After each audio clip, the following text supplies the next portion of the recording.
On a essayé, mais on voit que c'est compliqué. On sait la qualité d'équipe allemande. Maintenant, ils sortent de plus en plus de bons jeunes qui ont beaucoup de vitesse. Ils ont changé leur style de jeu. Avant, c'était plutôt un bloc défensif. Maintenant, ils sont capables d'être très vite vers l'avant, d'amener du forecheck, beaucoup de qualité. Donc, on a eu du mal un peu au début à tenir ça. Et puis, on voit qu'il y a des joueurs clés importants qui ont eu beaucoup de temps de glace sur ce tournoi qui commençaient à être vraiment fatigués. Donc voilà, et comme j'ai dit, il faut un alignement un peu plus important pour pouvoir prétendre compétitionner avec ces équipes-là. Quand tu perds ton gardien numéro 1, quand tu n'as pas on va dire, ta colonne vertébrale normalement qui est là, avec en défense, premier centre, tu sais que ça peut être compliqué le tournoi. Donc en cela, d'avoir le maintien, j'étais très content de ça. Et puis on a des jeunes joueurs quand même qui ont montré pas mal de bonnes choses.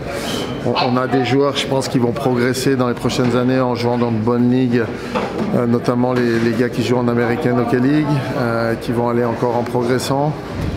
Donc il fallait absolument se maintenir cette année je pense qu'on devrait aller en s'améliorant dans le futur. Et il faut être focus, là c'est une grosse année pour le hockey masculin français. D'être dans l'élite, de rester dans l'élite, ça va nous faire une super préparation pour le TQO avec des matchs de haut niveau. Et, je pense qu'on n'avait pas eu ça le dernier TQO. On n'avait eu qu'un match contre le Danemark où on s'est fait dépouiller au Danemark avant le TQO, et d'en avoir plus, c'est très important pour être prêt pour ce TQO au mois d'août. Pas facile, pas si facile que ça, ils ont super bien joué. Après c'est un petit peu les mêmes problèmes qu'on a eu sur les 2-3 derniers matchs. On avait du mal à clearer, donc à nettoyer un peu le devant de la cage. On a donné trop de breakaway. On n'était pas assez serré, géré dans le milieu de glace et sur notre forecheck, on se faisait facilement battre. Et je pense qu'on aurait dû être beaucoup plus soudés, beaucoup plus ensemble sur les lignes quand on n'avait pas le palais. Bien sûr, le maintien, c'est toujours l'objectif principal. Après, on veut mieux faire, chaque année, on veut essayer de pousser. Il y a de la progression dans le jeu. Après, le problème, c'est qu'on n'est pas constant. Et on voit sur les grosses équipes où, comme les Américains, on passe totalement à travers. Et je pense que les Suédois, on a resserré à partir de la deuxième période.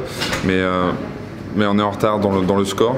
Quand on sort de la première période avec 3 buts de retard, déjà c'est très compliqué, surtout face à des grosses nations comme ça.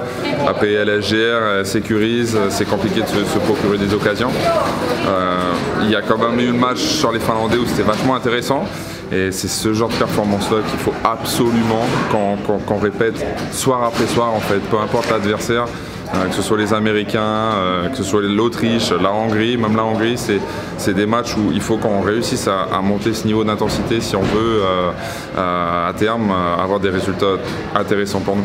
C'est mon 7e championnat du monde, je trouve que c'est toujours un petit peu le même problème. On est capable d'aller concurrencer un ou deux gros.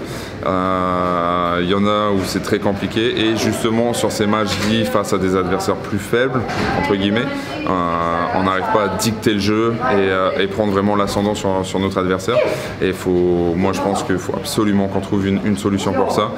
On va avoir du temps devant nous, pas trop non plus, parce qu'il y aura une grosse saison la saison prochaine avec un championnat du monde suivi d'une qualif pour le TQO.